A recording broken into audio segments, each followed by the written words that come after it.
Good afternoon and welcome to Navigating the IEP Process During the IEP. We are so thrilled that you are here with us today.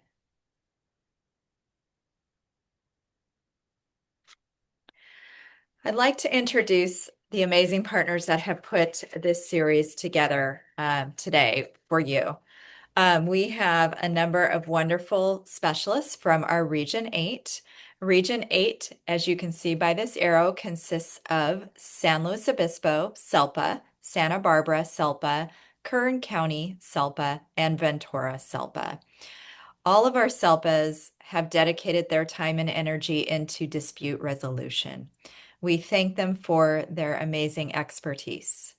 Today, you will hear from ADR specialists that support students and families and districts and charters in the area of dispute resolution.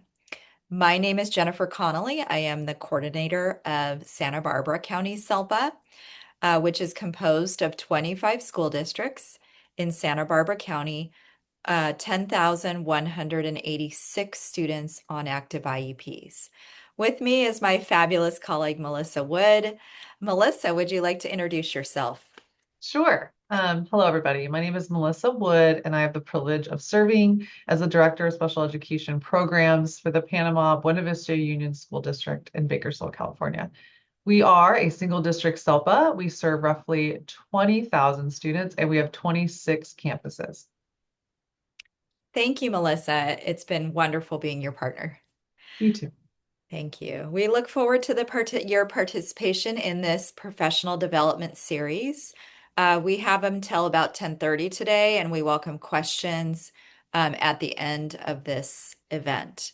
Additionally, we will be offering this recorded training and the other two trainings before the IEP and after the IEP to you via San Luis Obispo SELPA.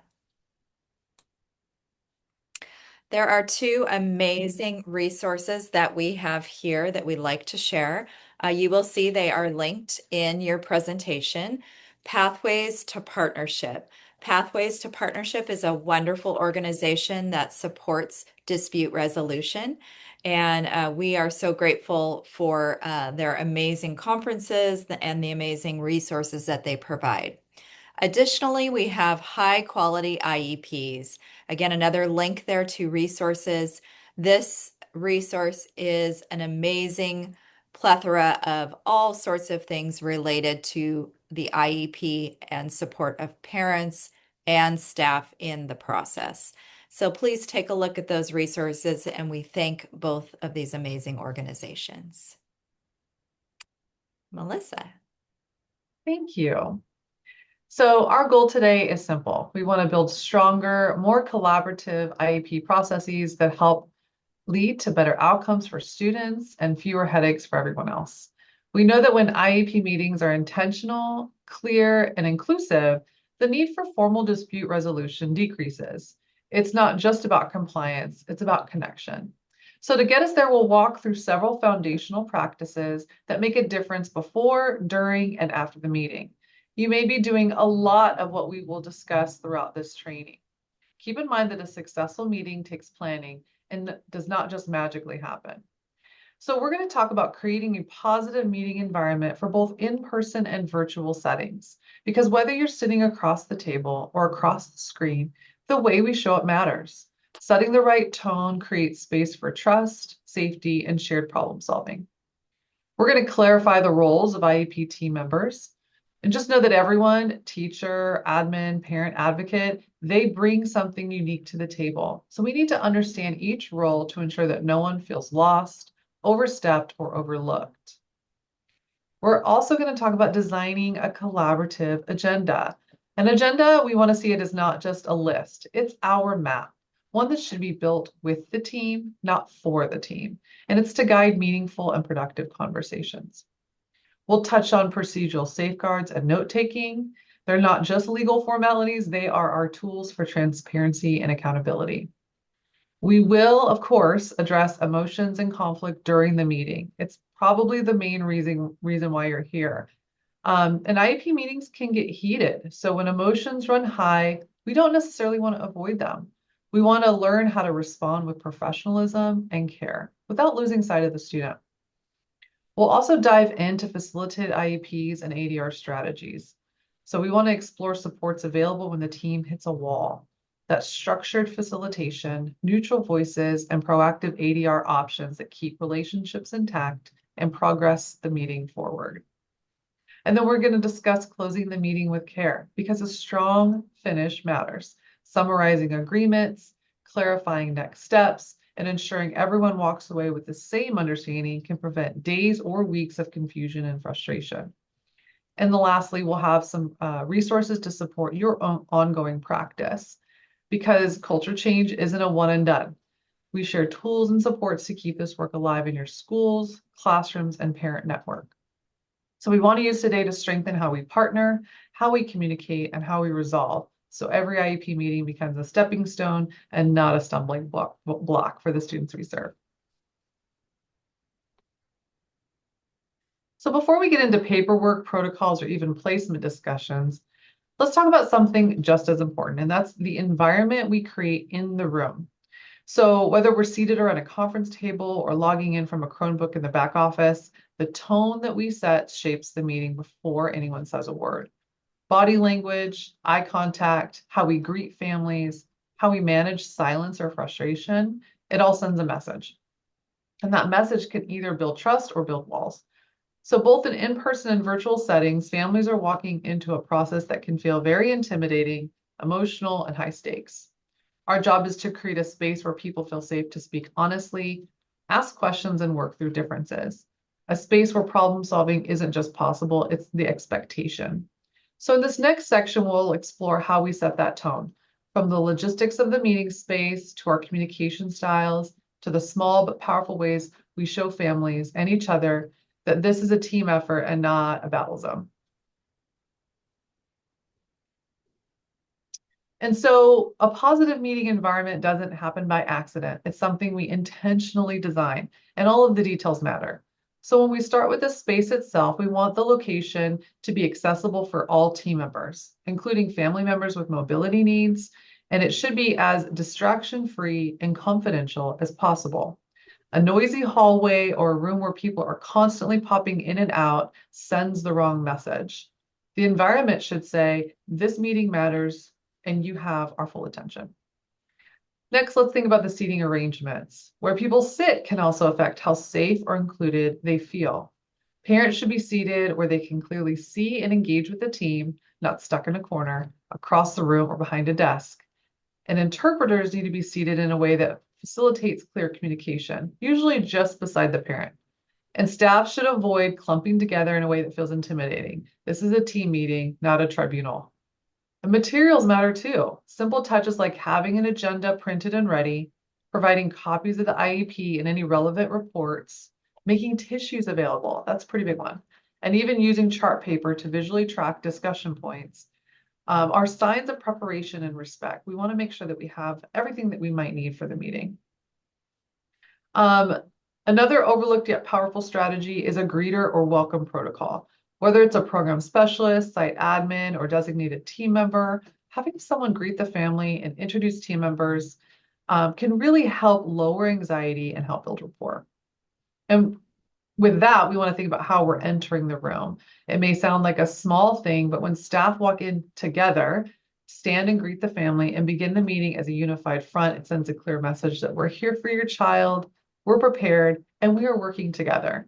And these small decisions shape the climate of the meeting. And that climate often determines whether families leave feeling empowered or overwhelmed.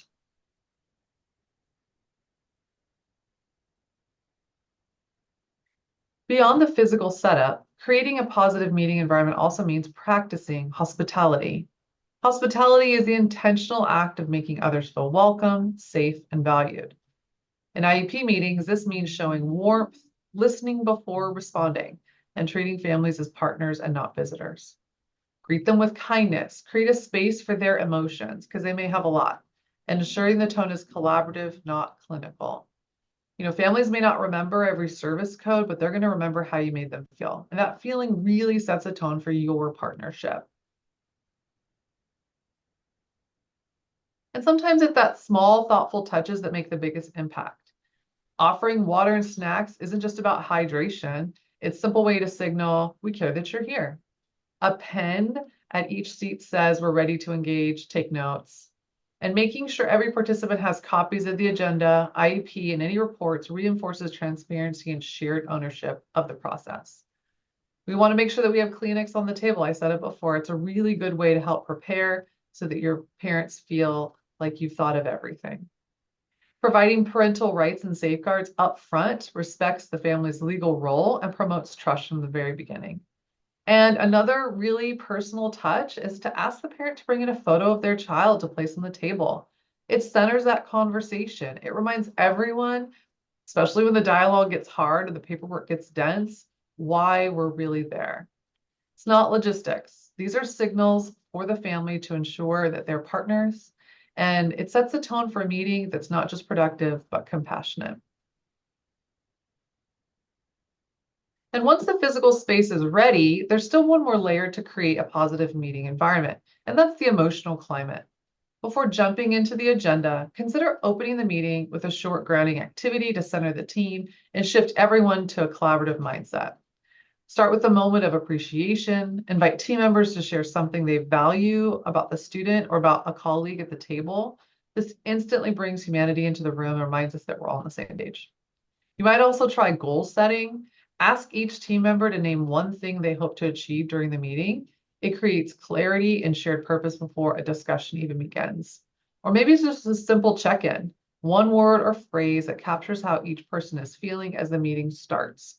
It gives space for emotion without derailing the meeting, and it helps build awareness around tone and communication. I myself have used a number of these recently with some of my harder meetings. And to be honest, it's actually helped a lot, alleviate a lot of anxiety and tension with the meeting. So I would encourage you to try. Next, we're going to explore how to prepare a virtual meeting space to ensure the team is well positioned for a smooth, successful meeting from the very start.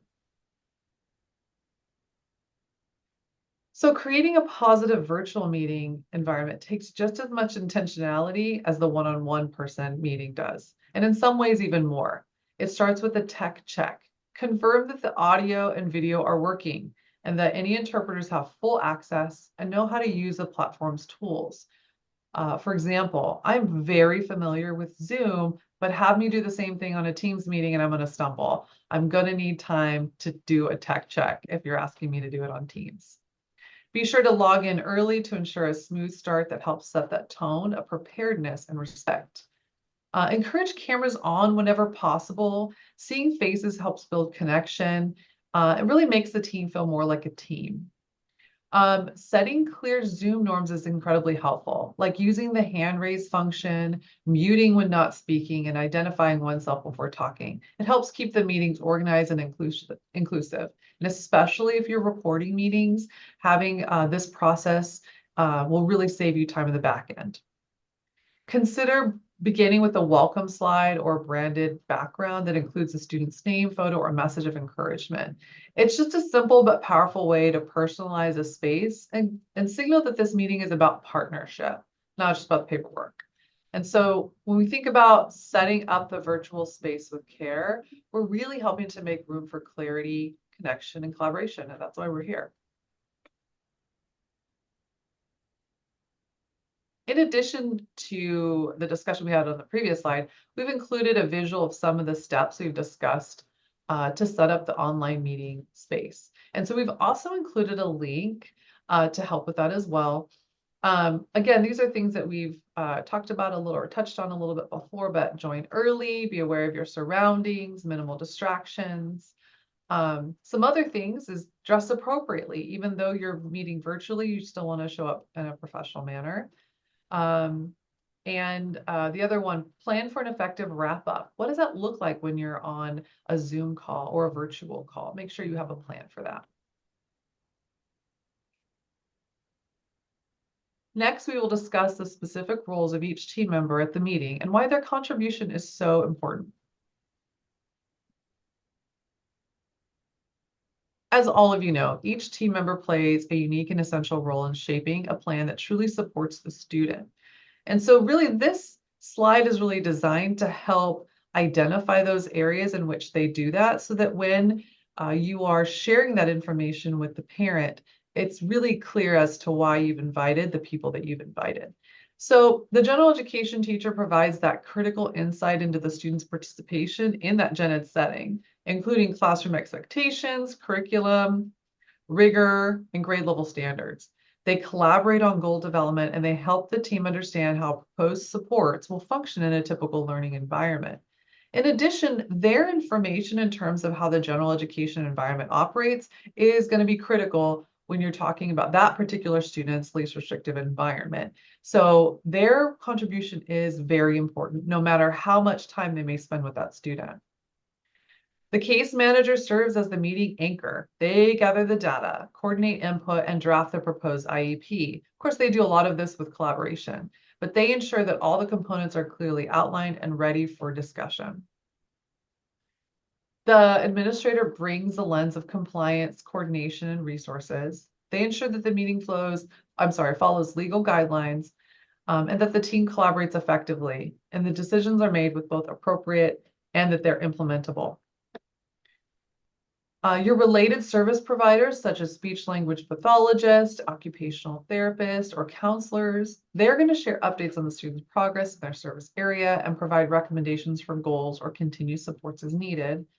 If an interpreter is present, they should be seated next to the parent and given enough time to fully interpret both questions and responses. And their role is critical in ensuring meaningful parent participation. And finally, the most essential voice in the room is the parent, and when appropriate, the student. Their insight, questions, and concerns are not just welcome, they are essential to the process. So a strong IEP meeting is one where families feel heard, respected, and empowered as full members of the team. And when we honor each role, the IEP team becomes more than just an idea. It becomes a shared collaborative plan for the student's success. We've also included on this slide some links to high quality IEPs where they go into more detail about the different roles that team members will play at your IEP meetings. So I would encourage you, especially if, like in my experience, sometimes the general education teacher may not be sure of their particular role, especially if they don't have a lot of contact with that student, to really guide them through their role at this meeting and why it's so important, because it is important. And this one's especially important to me. When an interpreter is supporting a family during an IEP meeting, we have to make sure that we are very intentional, respectful, and patient because that meaningful parent participation depends on it. So we want to start by seating the interpreter next to the parent. Whether they're in person or virtually, we want to make sure that they have access to them in a way that makes sense for the parent. We want to make sure that they are a trained professional, not just a staff member or a student volunteer.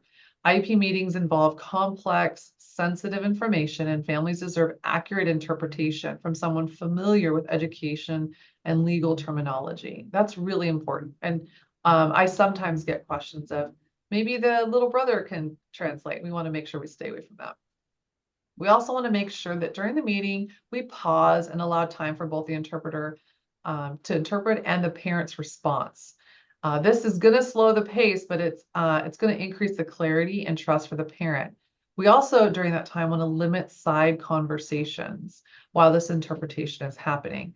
Not only because it can be distracting, but they can also leave families feeling excluded, especially if they don't know what's being said. And finally, we want to consider offering a follow-up meeting when needed. Sometimes families benefit from extra time to fully process the IEP information in their native language before making decisions or giving consent. So flexibility here can go a long way in building authentic collaboration.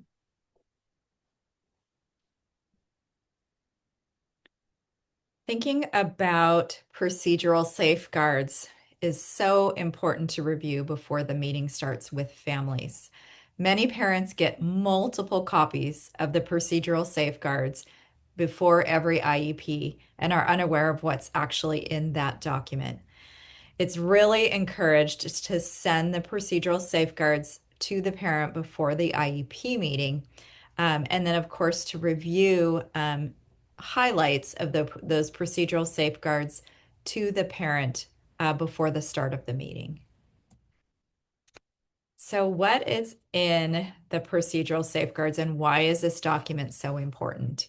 It's super important that we really understand why parents need to know about their rights.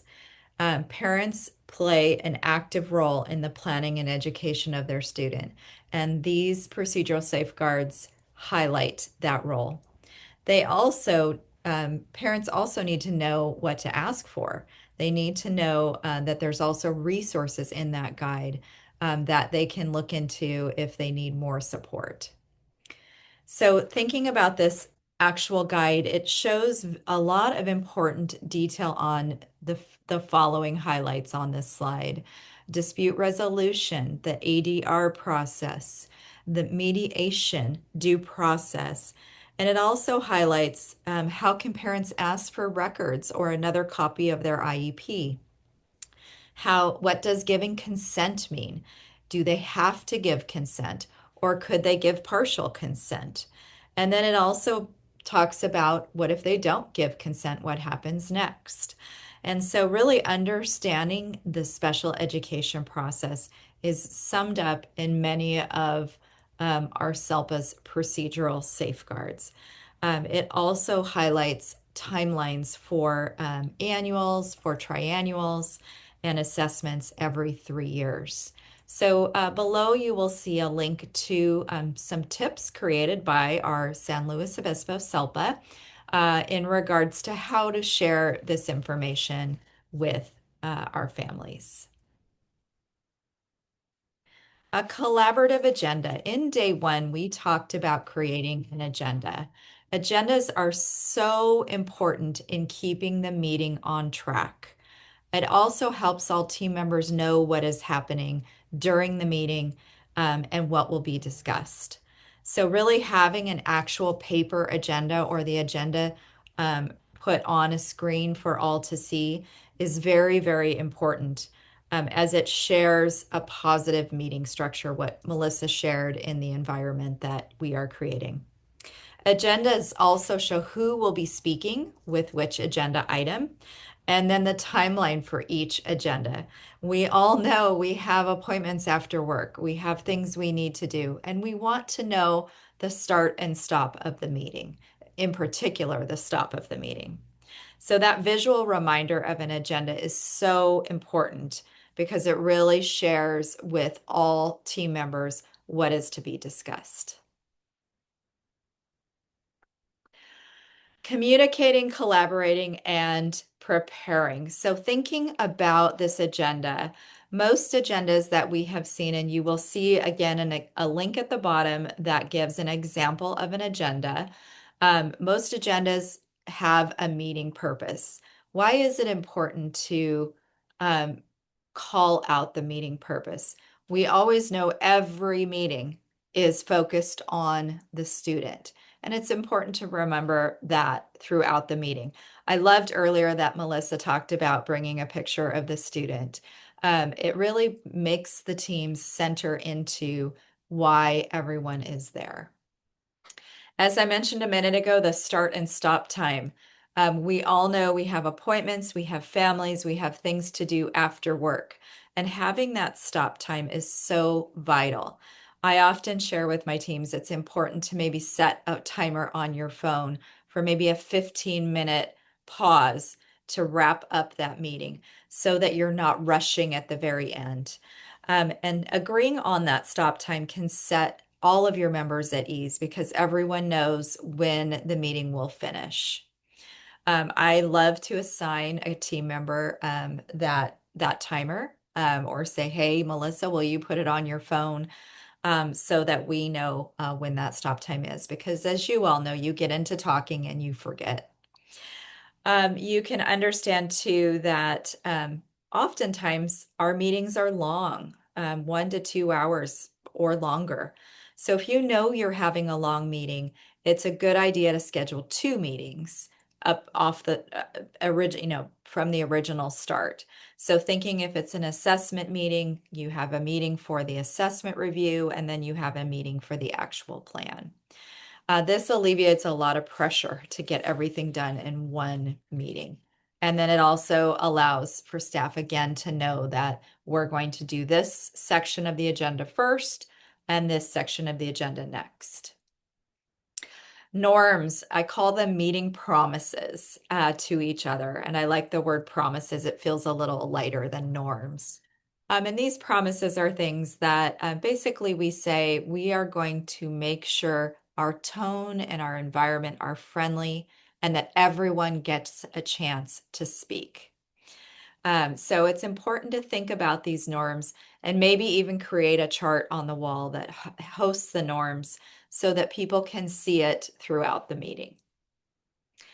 Our meeting also reviews our student goals, new goals, progress on goals, services, and supports.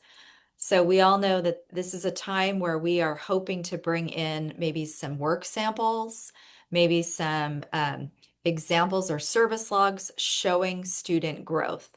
I know as a mom, I love to see how my students grew over the years, and having that data really supports that growth.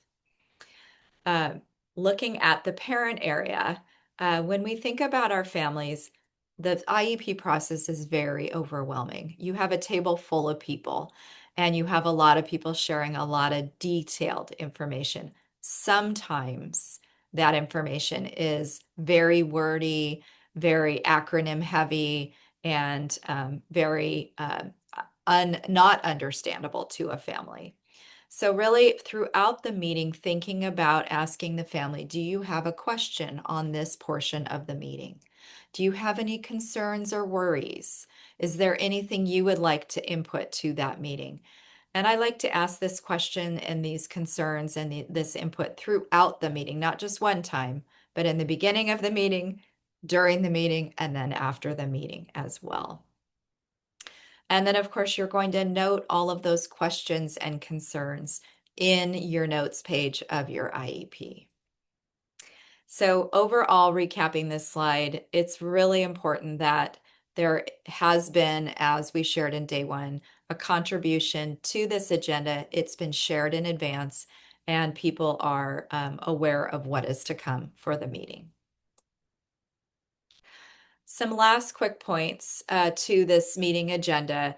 At the end of the meeting, it's important to summarize what was said. We have written pages and pages of notes. Sometimes it's hard to go verbatim through those notes, but it's important to really take a look at what we've said. Does it reflect what was discussed in the meeting? And are there any adjustments that need to be made? Also, sometimes there are actions that we need to follow up on. We need to think about, do I need to change a student's schedule? Do I need to increase a service? Do I need to circle back with the parent regarding a goal or a question that they had after the meeting? So it's important to think about those action steps and make sure they are clear and who is going to follow up for future action items. You will see on the right-hand side, once again, there are some sample agendas. One that is a plain agenda, and the second has an annotated area to support that preparation for an agenda. Taking meeting notes. Taking meeting notes are a huge legal requirement. This is something that becomes a formal record of what was discussed and agreed upon in the IEP. It's a communication tool because it, as I mentioned a minute ago, serves as this is what everyone said in the meeting. These were the things that the parent needed. And then it is also a future reference for other staff that may receive the student in the future to know what happened during that meeting.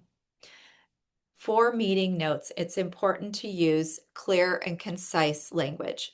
It's important to not give opinions, but focus on the facts in those meeting notes. So on the left-hand side, what do we write in meeting notes? Clearly, we want to make sure we represent the names of all the people that are in attendance at the meeting.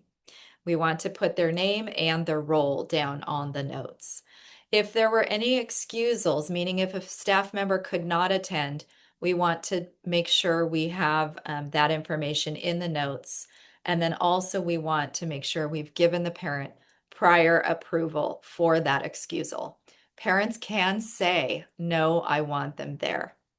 And if they say, no, I want them there, then another meeting will need to be held and there will need to be a follow-up. State only the facts from the agenda. Again, we want to make sure that we are leaving opinions out, and then we also want to record the parents' concerns or feedback. We want to record if there is any disagreement or any question in the plan. And then we also want to write key points, such as the student has achieved these 4 goals, the student has not achieved these 2 goals. And then we want to highlight action items and who will take those actions into play. At the end, we hope to read our notes to the team and double check what is written because we don't want to have written something that we cannot promise to achieve. On the right-hand side, it's kind of fun to have a chart on the wall as well. When we chart, it really helps our community see what we're talking about. It helps show the agreements within the meeting. It shows collaboration, and it also can capture things that we could put on what we call a parking lot, which is an area where maybe a family might bring up after school care or something that is not related to the actual IEP. And if it is not related to what we are talking about, putting that item on the parking lot ensures the family that that is an important item, but it's not going to be discussed during the meeting. It will be discussed at a later date. Sometimes we all know this, our meetings become difficult. Emotions run high, and our participants, as Melissa said, use that Kleenex and become a little sad. We always want to encourage a safe space for understanding, a safe space for sharing, and yet we bring our backgrounds and our perspectives to our meetings. We can't help it, we just do. We also really want to hope that everyone is sharing their thoughts and feelings openly and not using judgment, but sometimes that happens. So, really coming into a meeting, we need to be aware of our emotions. Have we had a rough day today? Are we stressed? Are we knowing that this is going to be a tough meeting? And then how are the emotions of others going to be?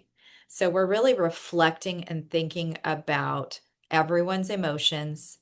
And we're also thinking, do we need to take a pause to cool down, to take a minute to breathe and regroup ourselves so we can become more collaborative? Emotional intelligence is something that really recognizes, understands, and manages effectively emotions in oneself and in others. It is crucial in influencing positive relationships. There are many key parts to emotional intelligence, in particular, as I mentioned, self-awareness, self-regulation, motivation, meaning the purpose of wanting to have a relationship, wanting to have to support a family or have a family to support staff so that we can create and make our goals and help our students thrive. And then finally, empathy, being able to foster collaboration and support each other. It is our responsibility in meetings to really support emotional intelligence. We are all professionals. We got into this role because we love children. We love working in schools. And so we have to think about how are we managing the tone of what we're saying? How are we guiding discussion?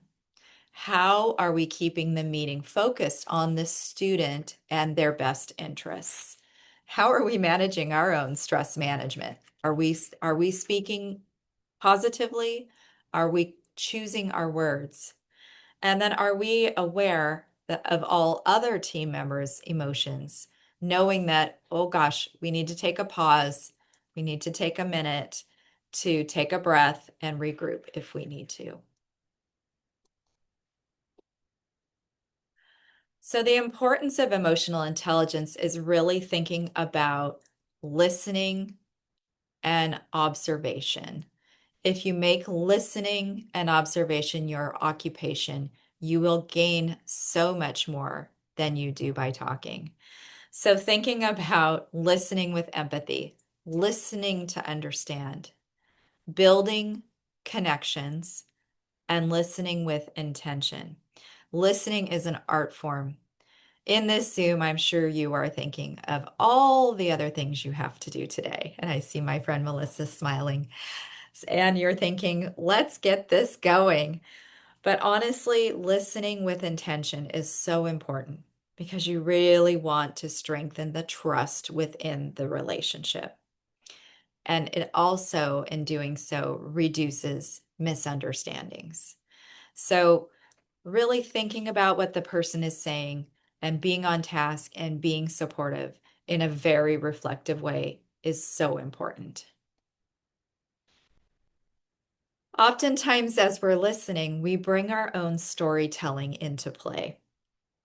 When we think about our personal stories, we're thinking about our life experiences. We're thinking about our biases. We're thinking about our upbringings. And we bring this every day to our work, to our meetings, to how we interact with others. And it's really important for us to have that connection, not only with our family, but with our teams, with our friends at work, and with our families. So our personal stories really come into play as we handle all the different people in our lives, as we handle big and small challenges that come into our teams as well. So, in thinking of our personal stories, we like to tell stories, but we really have to think about our words. We have to think about what our interests are through our words and our personal stories. So, I love the saying, it's better to be thought a fool than to open your mouth and remove all doubt. Once you say it, it's hard to take it back. So it's important to think about our words can positively impact and influence brain activity, emotions, and behavior in a very good way. They can lead to motivation and relationship building. Negative words can lead to stress, anxiety, anger, and fear. So really thinking about what are we going to say, taking a pause, thinking about how can we reframe our words to focus on problem solving and relationship building and not negativity and things that cause stress. But we all know in the heat of the moment, we have to be creative.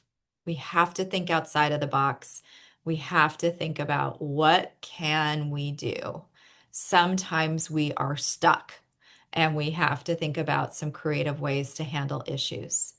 So oftentimes we might have to regroup that agenda. I've been in a few meetings where we've been on our way in the agenda and we have to take a pause to really talk about our relationships. And we have to put that agenda aside and we have to think about what the elephant in the room is, which is the trust. So sometimes we have to summarize our agreements, our plans, and identify what was not resolved. These are things that really help when we point out where we agreed, because sometimes we go down that dark road of, oh, we just disagreed on everything. But maybe we agreed on we're going to all try to allow each other to speak. That's a great agreement. So thinking about those agreements is really important, and summarizing them as well is very important. Reminding that all actions and decisions are for the student. So we're really trying to depersonalize how I feel or how my friend Melissa feels and shift the conversation back to the student. We want to think about open-ended questions. So asking questions that solicit more information. Melissa, tell me about this. Could you give me more information I'm not understanding? I am wondering, can you share with me what you're wondering? So giving questions that require more information from the team. And then giving time, I love Melissa's opening where it talked about the grounding activity, giving people time to point out the wonderful things that have happened in the meeting. Having staff and parent be able to share.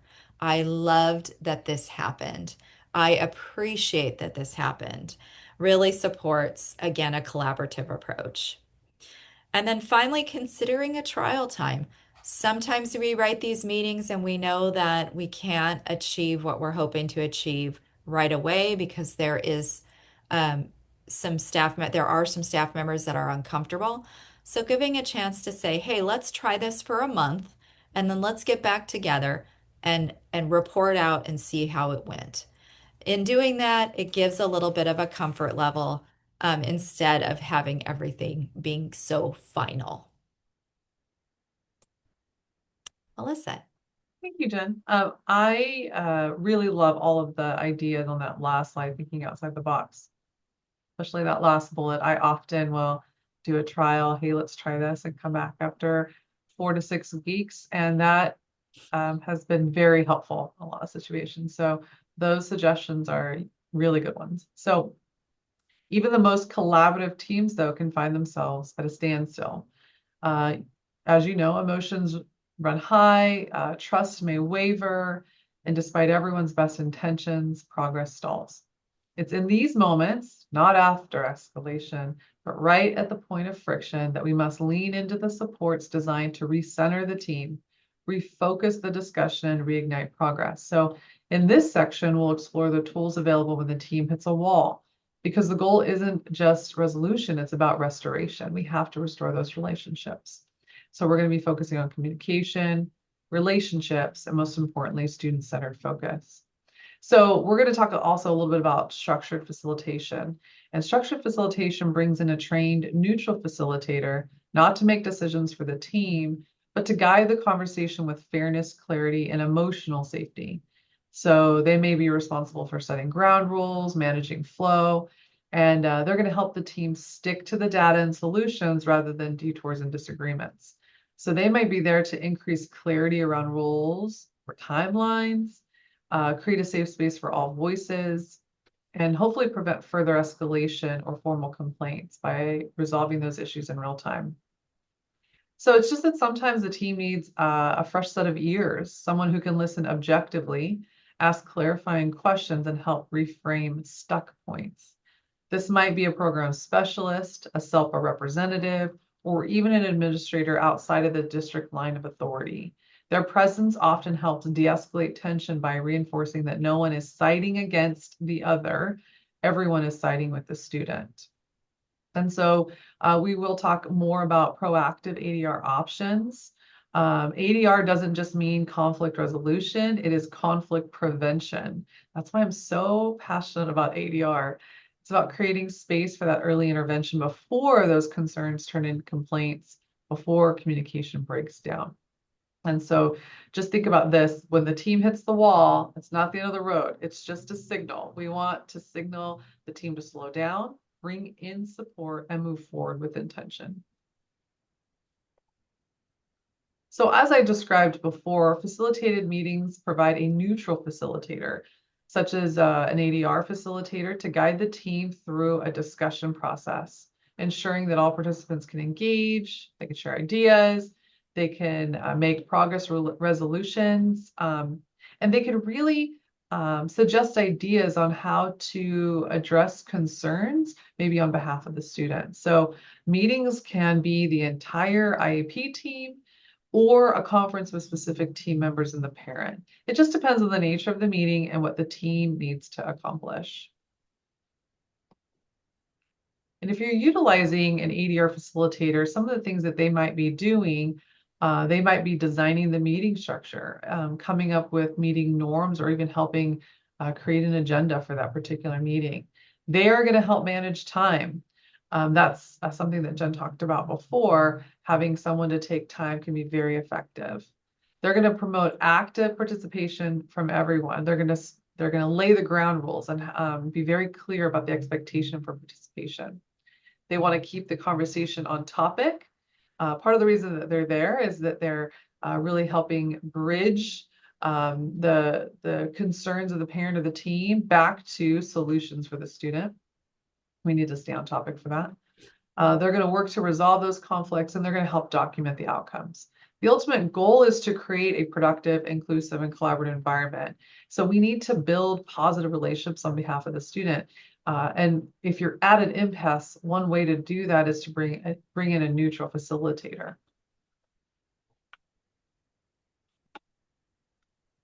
And some of the benefits of ADR, there's so many, but some of the benefits are is that it promotes teamwork, it helps build relationships, and that's really the crux of it. ADR is about how to build relationships. It encourages positive communication. It is designed to help avoid the cost of formal litigation, and as a huge benefit, it is free. So another reason why I love to promote ADR practices.